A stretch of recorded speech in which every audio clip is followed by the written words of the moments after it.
Bom, gente, hoje, terceiro domingo do Advento, a gente está se preparando para o Natal. E Natal diz respeito a uma crença, uma convicção, uma certeza, que os cristãos têm a respeito de algo. O termo teológico para crença é doutrina, tá? E qual é a doutrina que está envolvida nessa ideia de Natal? É a doutrina da encarnação. Tá? Encarnação, ou seja, tornar-se carne, Essa ideia meio louca que os cristãos têm, onde eles acreditam que, de uma maneira misteriosa, que a gente não consegue entender completamente, o Deus que criou os mares mais vastos, as montanhas mais altas, as cavernas mais profundas, o Deus que criou todo esse planeta Terra, com toda a explosão de vida que ele tem, dos seres microscópicos menores aos mamíferos mais maravilhosos que tem, dos insetos mais esquisitos às aves mais coloridas, absolutamente tudo. O Deus que criou o próprio sistema solar, a Lua, a Via Láctea, as nebulosas, as galáxias mais distantes, as supernovas, todos os universos possíveis e imagináveis. Esse Deus que não cabe em nada, ele virou um zigoto, e de zigoto ele passou a ser embrião, de embrião passou a ser um feto, e ele virou um bebê. Gastei toda a minha aula de biologia aqui agora. Mas não qualquer bebê, não bebê super especial, tipo o Zezé dos Incríveis, Não um super bebê, um bebê normal, um bebê que precisou de uma mãe, um bebê que precisou de leite, senão ele ia morrer, precisou que trocassem as fraldas dele, precisou do toque da mãe, do olhar da mãe, um bebê que cresceu, virou uma criança, e como qualquer criança precisava de um pai também para estar junto, para colocar limite, para falar, cuidado aí, não vai aí não, para orientar, para poder inspirar, talvez corrigir. A encarnação significa que Deus virou gente como eu e você, mas não exatamente como eu e você, porque tinha uma diferença, e é sobre isso que eu quero falar hoje. Eu quero falar sobre esse mistério da encarnação e refletir com vocês sobre como a doutrina da encarnação, ela esclarece a gente a respeito de 4 verdades da humanidade, sobre a nossa humanidade. Então a gente vai conversar hoje sobre a nossa origem, a nossa tragédia, a nossa salvação e a nossa identidade verdadeira. Nossa origem, nossa tragédia, nossa salvação e a nossa identidade. Então, em primeiro lugar, a nossa origem. É muito interessante que me parece que tem um movimento na nossa cultura muito interessado em descobrir a origem das coisas. Eu não sei se as histórias se esgotaram, mas os últimos filmes e séries, vários deles abordam a origem das coisas. Já percebeu isso? Não sei se vocês estão acostumados com filme sério. Por exemplo, pega filme de super-herói. A gente tem Batman Begins, começo do Batman. Você tem o Coringa, a história do Coringa, de onde surgiu. Você tem X-Men, Primeira Classe, Então todas aquelas histórias que a gente conhecia, vocês perceberam como que eles foram voltando assim, essas histórias, a raiz delas? Essas séries de fantasia, por exemplo, Game of Thrones foi o maior sucesso. O que fizeram? Lançaram a Casa do Dragão, o Senhor dos Anéis, os Anéis do Poder, tudo voltando para trás. Ou então, quando a série não volta para trás, uma série inteira voltando para trás, ela tem uma narrativa não linear. Ele está contando a história, do nada vem um flashback para te mostrar um negócio que aconteceu lá atrás. Então quem viu, por exemplo, Sweet Tooth, Last of Us, La Casa de Papel, todos os últimos seriados que tem, acontece muito isso. A história está contando, volta lá para trás. Eu tenho para mim que isso tem a ver muito com o momento que a gente vive. A gente vive um momento de muita incerteza. E como a gente vive esse momento louco, onde tudo é passageiro, a gente voltar para nossas raízes é uma coisa que dá uma certa segurança. Outro traço cultural, por exemplo, tem muito a ver com o movimento negro e a busca da ancestralidade, a busca das origens, das origens culturais, as raízes, seja na academia, na política, na cultura. Tem toda uma, né, aqui, toda uma busca aí da gente descobrir as nossas origens, ancestralidade. Até teste de DNA, né, tipo, estão vendendo aí por conta disso. É muito interessante que a Bíblia também faz isso. O Novo Testamento, quando ele começa a falar de Jesus, ele remonta a história de Jesus às origens da própria humanidade. Ele faz isso através da genealogia de Jesus. Eu não pus a genealogia toda, mas está aí no teu texto, aí no celular, pode olhar. Vamos ler comigo? Está lá em Lucas 3, eu fiz alguns recortes, porque é longa a genealogia dele, eu peguei só os parentes mais importantes, né? Coloquei aí. Mas vamos olhar? Olha só, Lucas 3, a partir do 23 e depois vários outros versículos, né? Diz assim: Jesus começou o seu trabalho quando tinha mais ou menos 30 anos de idade. Ele era, conforme pensavam, filho de José, que era filho de Eli. Aí dá um pulo aí, filho de Natã, filho de Davi, que foi o rei Davi, filho de Jessé. Outro pulo, filho de Pérez, filho de Judá, filho de Jacó, filho de Isaac, filho de Abraão. Mais um pulo, filho de Noé, filho de Lameque, filho de Matusalém, filho de Enoque, filho de Jared, filho de Maalalel, filho de Cainã, filho de Enos, filho de Sete, filho de Adão, filho, vocês podem ler comigo? Filho de Deus. O que Lucas está ensinando para a gente é que, de certa forma, toda a humanidade, ela tem uma raiz, ela tem uma origem em Deus. Nós somos filhos de Deus. A gente até canta isso, né? Como vai você, né, Rita Lee? Filho de Deus, né? Uma pessoa comum, filho de Deus. Ou seja, a ideia que está por detrás, né, dessa coisa do filho de Deus é aquilo que lá em Gênesis fala, quando Deus cria o homem, fala assim: façamos o homem a nossa imagem e semelhança. Essa coisa de ser imagem e semelhança de Deus tem a ver com essa ideia de filiação. Por quê? Não quer dizer que nós somos a imagem e semelhança fisicamente de Deus. Deus não se parece com a gente fisicamente. Ser imagem e semelhança de Deus significa que o ser humano só é verdadeiramente humano quando ele se parece com Deus. Ou seja, quando a gente pensa, a gente age, a gente sente de maneira semelhante a Deus.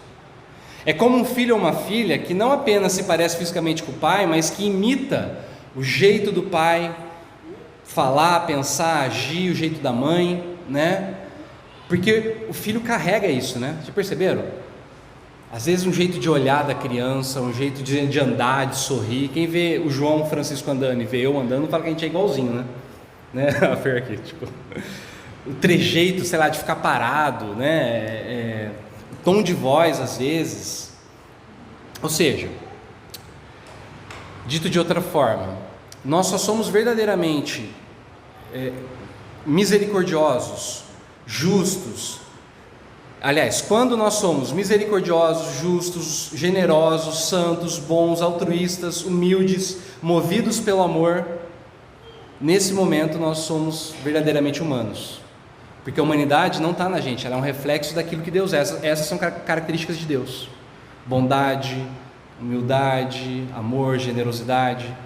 Pensa comigo, uma pessoa que ao invés de ser misericordiosa é cruel, ao invés dela ser justa, ela é opressora, ao invés de ser generosa, ela é mesquinha, ao invés dela ser santa, ela é depravada, ao invés dela ser boa, ela é má, altruísta, ela é egoísta, ao invés dela ser humilde, ela é soberba, ao invés dela ser movida pelo amor, ela é movida pela indiferença e pela hostilidade. Essa pessoa se tornou desumana, não é isso? A gente olha para uma pessoa assim e fala: esse cara é desumano. Por quê? Porque ele não espelha mais a imagem e semelhança de Deus. Isso leva a gente ao segundo ponto, a nossa tragédia. Por quê? Apesar de Adão ser chamado por Lucas de filho de Deus, ele não foi capaz de preservar completamente esse reflexo, né? O mal entra na história, encarnado também numa serpente, planta uma semente de dúvida no coração da humanidade. Será que Deus é realmente bom? Será que Deus, Ele realmente ama vocês? Será que Ele fala a verdade, de fato? Se Deus de fato ama o ser humano, por que Ele bota um limite para o ser humano? Por que Ele põe uma restrição? Eu tenho uma citação do Tim Keller, está aí também, vocês podem acompanhar comigo a leitura. Tim Keller fala assim, ó: Deus estava dizendo: porque você me ama, não coma daquela árvore, somente pelo fato de que eu lhe digo para agir assim. Esteja somente em relacionamento comigo, obedeça-me a respeito da árvore e viverá. Mas Adão não fez isso.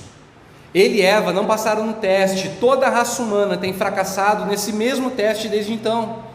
Nós olhamos para Adão e Eva e dizemos: que tolos, por que deram ouvidos a Satanás?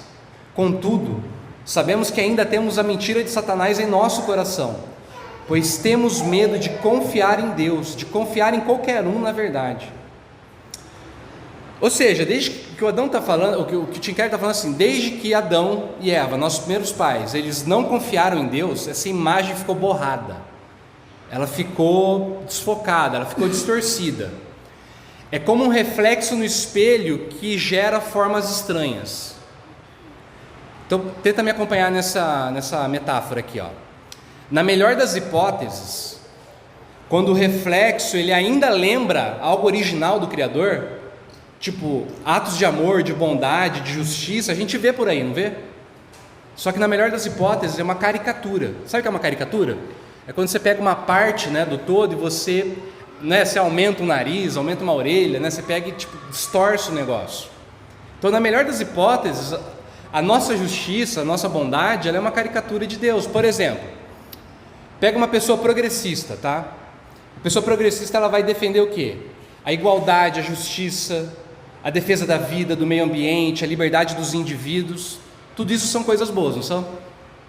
Mas muitas vezes o cara que tem um discurso desse jeito, ele faz esse discurso usando um sapato de couro, uma bolsa de couro, que um animal precisou morrer para dar isso. Ele fala isso, mas essa bolsa de couro, esse sapato de couro, muitas vezes é feito com trabalho escravo, num país lá da Ásia, né? Vendido numa loja de grife que quase ninguém consegue comprar. Uma caricatura. Agora pega um cara conservador. O conservador ele vai defender valores tipo família, nação, a moral, os bons costumes, trabalho duro, desempenho, coisas boas. Mas o que acontece muitas vezes nesse discurso? O cara que fala de desempenho, muitas vezes ele é herdeiro de uma pequena fortuna que os pais dele deixaram para ele. Esse cara muitas vezes vive traindo a esposa dele, é violento com os filhos, e quando vai viajar, ele prefere viajar para o exterior do que valorizar a cultura nacional. Uma caricatura, não é isso? De coisas boas. Agora, se isso é o melhor que a gente consegue fazer, o que seria o pior?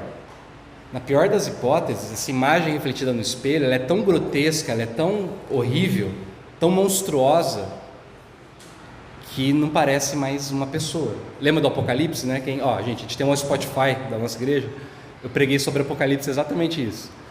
Quando a gente se desumaniza, a gente vira uma besta fera, que devora tudo, que é violenta, sabe? Que arrasa com tudo. É o que a gente vê acontecer. Só você ligar o jornal, vou nem gastar tempo nisso, mas só você ligar o jornal que você sabe o que eu estou falando. Ou seja, se a imagem e semelhança de Deus está tão desfigurada, talvez isso queira dizer que nós não somos mais filhos e filhas legítimos de Deus. É como se a gente se tornasse filhos e filhas de outra coisa. Jesus fala disso para os religiosos da época dele. Tem outro texto aí também, se quiser acompanhar, está lá em João 8. Eu vou citar muitos textos hoje. Mas João 8, Jesus tem um debate interessante com os religiosos. Ele fala assim, eu falo das coisas que meu pai me mostrou, mas vocês fazem o que aprenderam com o pai de vocês. Nosso pai é Abraão, responderam eles. Então Jesus disse, se vocês fossem de fato filhos de Abraão, fariam o que ele fez. Mas eu lhes tenho dito a verdade que ouvi de Deus, e assim mesmo vocês estão tentando me matar. Abraão nunca teria feito uma coisa assim. Vocês estão fazendo o que o pai de vocês fez. Eles responderam, nós não somos filhos ilegítimos, nós temos um pai que é Deus. Lembra que eu falei? A nossa imagem e semelhança, se a gente tem essa imagem distorcida, a gente já não é mais filho legítimo de Deus. Aí Jesus continua, verso 42, Jesus disse a eles, se Deus fosse de fato o pai de vocês, então vocês me amariam, pois eu vim de Deus e agora estou aqui. Eu não vim por minha conta própria, mas foi Deus que me enviou. Por que é então que vocês não entendem o que eu digo? é porque vocês não querem ouvir a minha mensagem. Vocês são filhos do diabo e querem fazer o que o pai de vocês quer. Desde a criação do mundo, ele foi assassino, nunca esteve do lado da verdade, porque nele não existe verdade. Quando o diabo mente, não está apenas fazendo o que é do seu costume, pois é mentiroso e é o pai de todas as mentiras. Cara, como diz lá no Nordeste, né? Eita pisa triste, né? Se uma pessoa religiosa, né, que acha que faz a vontade de Deus, tem muitas vezes uma imagem distorcida, né? No coração está cheio de lascívia, de violência, de mentira. A pergunta é: será que tem esperança para a gente? E aí vem o nosso terceiro ponto. Nosso terceiro ponto é a nossa salvação. Isso leva a gente à terceira verdade, né, da encarnação. Se desde Adão e Eva todos nós temos nos afastado de Deus, deixamos de ser filhos dele, só tem uma maneira de Deus restaurar essa imagem distorcida. Presta atenção nisso, gente. O próprio Deus precisou invadir a história e virar um ser humano. Ele precisou ser um novo Adão. Ele precisou ser o verdadeiro Filho de Deus. Tem outro texto aí, quando o anjo anuncia para Maria, Lucas 1:30, do 30 ao 35. Pode acompanhar aí se quiser a leitura. Então o anjo continuou: não tenha medo, Maria, Deus está contente com você, você ficará grávida, dará à luz um filho e porá nele o nome de Jesus. Ele será um grande homem e será chamado de... Você pode ler para mim? Filho do Deus Altíssimo. Deus, o Senhor, vai fazê-lo rei, como foi o antepassado dele, o rei Davi. Ele será para sempre rei dos descendentes de Jacó, e o reino dele nunca acabará. Então Maria disse para o anjo: isso não é possível, pois sou virgem. O anjo respondeu: o Espírito Santo virá sobre você, e o poder de Deus Altíssimo a envolverá com a sua sombra. Por isso o menino será chamado de Santo e Filho de Deus. Ou seja, no anúncio tem uma promessa de que essa pessoa, esse ser humano, chamado Jesus, seria o verdadeiro Filho de Deus. A questão para Maria era bem prática, né? Como é que isso vai acontecer se eu sou virgem? Na resposta do anjo tem uma coisa que a gente às vezes não percebe, né? O anjo fala assim: o Espírito Santo vai vir e vai te cobrir com as suas asas. Aí a gente continua lendo o Evangelho, e quando Jesus cresce, ele é batizado por João, o texto diz assim, tá aí também: depois do batismo de todo aquele povo, Jesus também foi batizado, e quando Jesus estava orando, o céu se abriu, o Espírito Santo desceu na forma de uma pomba sobre ele, e do céu veio uma voz que disse: tu és meu filho querido, que me dás muita alegria. Ou seja, o anjo diz para Maria: o Espírito Santo vai vir sobre você, e o Deus Altíssimo vai te cobrir com as suas asas. Quando Jesus é batizado, vem o Espírito na forma de uma pomba e desce sobre ele. Eu tenho para mim que Lucas, quando escreve o Evangelho, ele está querendo fazer a gente lembrar de outro texto lá do Antigo Testamento. Sabe qual é? O texto de Gênesis, primeiro capítulo de Gênesis. Porque lá em Gênesis 1 e 2 fala assim: no começo a terra, Deus criou o céu e a terra ela era sem forma e vazia, não tinha nenhum ser vivente, estava coberta por um mar profundo. A escuridão cobria o mar e o Espírito de Deus se movia sobre a face das águas. Sabe como que os rabinos antigos explicavam esse texto? Eles falavam assim: o que era essa ideia do Espírito se movia sobre as águas? Os rabinos falavam assim: o Espírito pairava sobre as águas como uma pomba. Todo mundo na época de Jesus conhecia esse texto. Então o que Lucas está ensinando para a gente é que no nascimento de Jesus, Deus começou a criar o mundo de novo. Ele está criando de novo. Ele está introduzindo em Jesus, quando Jesus ele encarna, começa um novo céu e a nova terra. Ou seja, através desse ser humano, Jesus, que vai nascer por causa do poder do Espírito Santo, eu vou recriar a humanidade para que ela seja aquilo que ela deveria ser. Ou seja, filhos e filhas de Deus.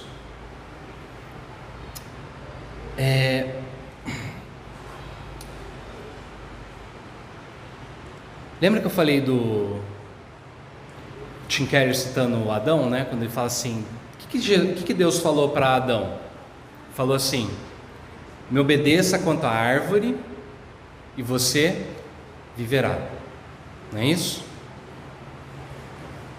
No novo ser humano Jesus, Deus disse para ele: me obedeça quanto à árvore.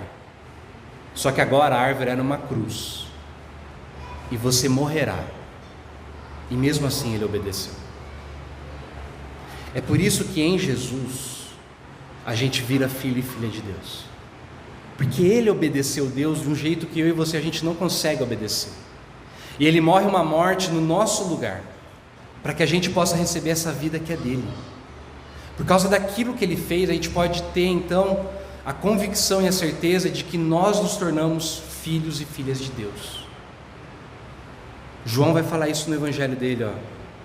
João 1, ele fala assim: a palavra estava no mundo e por meio dela Deus fez o mundo, mas o mundo não a conheceu. Aquele que a palavra veio para o seu próprio país, mas o seu povo não recebeu. Porém alguns creram nele e o receberam. A estes ele deu o direito de se tornarem filhos de Deus. Eles não se tornaram filhos de Deus pelos meios naturais, isto é, não nasceram como nascem filhos de um pai humano. O próprio Deus é quem foi o pai deles. A palavra se tornou um ser humano e morou entre nós, cheio de amor e de verdade. E nós vimos a revelação da natureza divina, natureza que ele recebeu como filho único do Pai.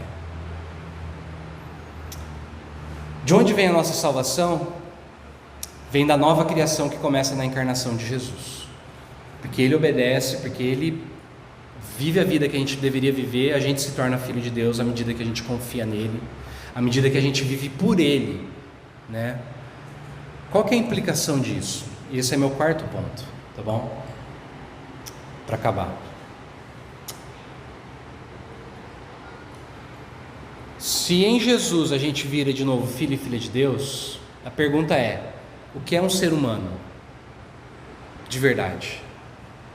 Um ser humano de verdade é aquele que se parece com Jesus, porque à medida que a gente se parece com Jesus, a gente retoma a imagem e semelhança de Deus. Então nele a gente tem a nossa identidade. E isso, agora é sério, gente, isso tem implicações profundas e sérias para a nossa vida. Por quê? Se Deus virou gente, a pergunta é: que tipo de gente Deus virou? Já parou para pensar nisso?